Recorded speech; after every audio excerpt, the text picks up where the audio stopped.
இயேசுவுக்கே புகழ், இயேசுவுக்கே நன்றி, மரியே வாழ்க. அன்பார்ந்தவர்களே, ஆண்டவருக்கு நன்றி கூறுவோம். இந்த ஒரு புதிய நாளுக்காக இந்த நாள் முழுவதும் நமது சிந்தனை, சொல், செயல் அனைத்தும் அவருடைய திட்டத்தின்படி அமைய ஒப்புக்கொடுத்து நாம் மன்றாடுவோம். இன்று சிறப்பாக உள்மன காயங்களோடு வாழ்ந்து கொண்டிருக்கின்ற ஒவ்வொருவரையும் ஆண்டவர் ஆசீர்வதிக்கும்படியாக அன்னை மரியாளின் பரிந்துரை வழியாக ஒப்புக்கொடுத்து நாம் மன்றாடுவோம். அருள் நிறைந்த மரியே வாழ்க, ஆண்டவர் உம்முடனே, பெண்களுக்குள் ஆசி பெற்றவள் நீரே, உம்முடைய திரு வயிற்றின் கனியாகிய இயேசுவும் ஆசி பெற்றவரே. தூய மரியே, இறைவனின் தாயே, பாவிகளாயிருக்கிற எங்களுக்காக இப்பொழுதும் எங்கள் இறப்பின் வேளையிலும் வேண்டிக் கொள்ளும். ஆமேன். அதிகாலையில் ஆண்டவரின் அருள்வாக்கில் இன்று தொடக்க நூல் அதிகாரம் 34. தீனாவுக்கு ஏற்பட்ட அவமானம். யாக்கோபு லேயா பெற்றெடுத்த மகளான தீனா அந்நாட்டு மகளிரை பார்க்க வெளியே புறப்பட்டு போனாள். இவ்வியனான ஆமோரின் மகனும் அந்நாட்டின் தலைவனுமான செக்கேம் அவளை கண்டு தூக்கிச் சென்று அவளுடன் உறவு கொண்டு சிறுமைப்படுத்தினான். யாக்கோபின் மகள் தீனாவிடம் அவன் மனம் மேலும் ஈர்க்கப் பெற அவன் அப்பெண்ணின் மேல் காதல் கொண்டு அவளது மனதை கவரும் முறையில் பேசினான். எனவே செக்கேம் தன் தந்தை ஆமோரிடம், இந்த பெண்ணை எனக்கு மணமுடித்து வையுங்கள் என்று கூறினார். தம் மகள் தீனா தீட்டுப்படுத்தப்பட்டாள் என்று யாக்கோபு கேள்விப்பட்ட போது அவருடைய புதல்வர் புல்வெளியில் மந்தைகளோடு இருந்தனர். எனவே அவர்கள் திரும்பி வரும் வரை யாக்கோபு அமைதியாகியிருந்தார். செக்கேமின் தந்தை ஆமோர் யாக்கோபோடு பேச வந்தார். யாக்கோபின் புதல்வர் இதை பற்றி கேள்விப்பட்டு புல்வெளியிலிருந்து வந்தனர். அவர்கள் துயரமும் கடும் சீற்றமும் கொண்டனர். ஏனெனில் யாக்கோபின் மகளுடன் உறவு கொண்டதால் செய்யத்தகாததை செய்து செக்கேம் இஸ்ரேலை அவமானப்படுத்தினான் என்று நினைத்தனர். அப்பொழுது ஆமோர் அவர்களை நோக்கி, என் மகன் செக்கேமின் மனம் உங்கள் மகள் மீது ஈர்க்கப்பட்டுள்ளது. அவளை அவனுக்கு மணமுடித்து தாருங்கள்.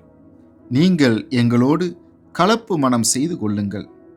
உங்கள் பெண்களை எங்களுக்கு கொடுத்து எங்கள் பெண்களை உங்களுக்கு எடுத்துக் கொள்ளுங்கள்.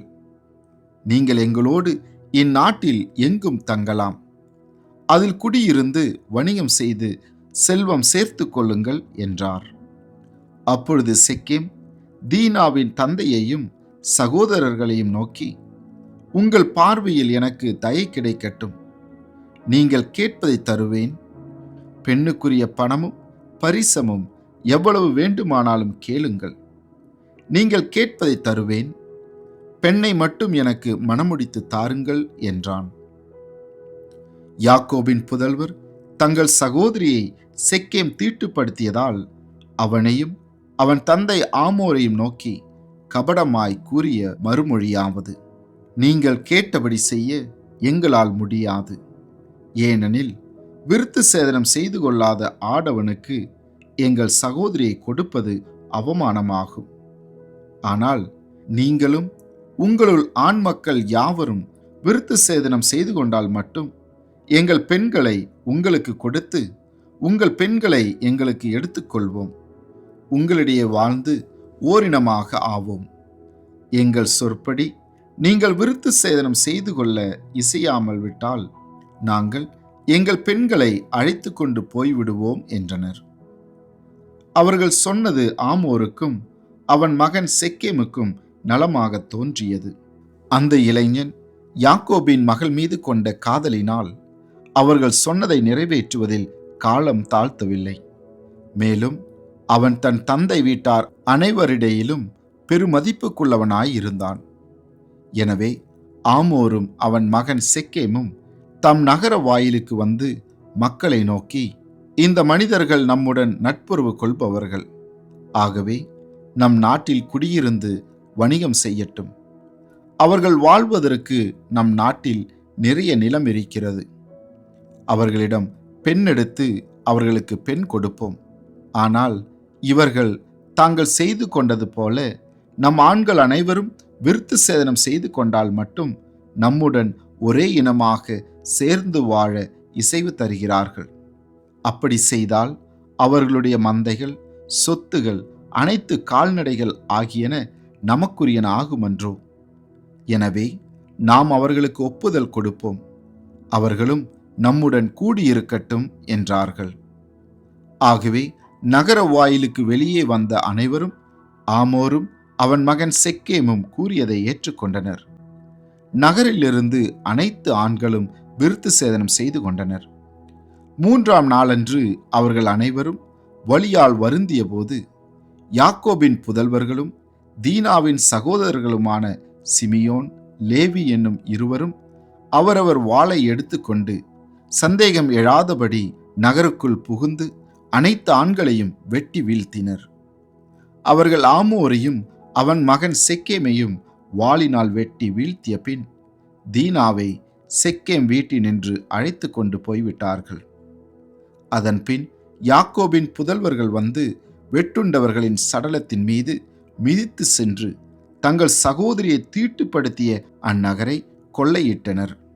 நகரிலும் வெளிப்புறத்திலும் இருந்த அவர்களுடைய ஆடு, மாடு, கழுதைகளை கைப்பற்றினர்.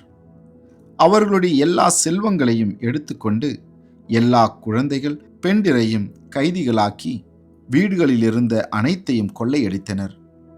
யாக்கோபு சிமியோனையும் லேவியையும் நோக்கி, நீங்கள் என்னை தொல்லைக்கு உட்படுத்தி விட்டீர்கள்.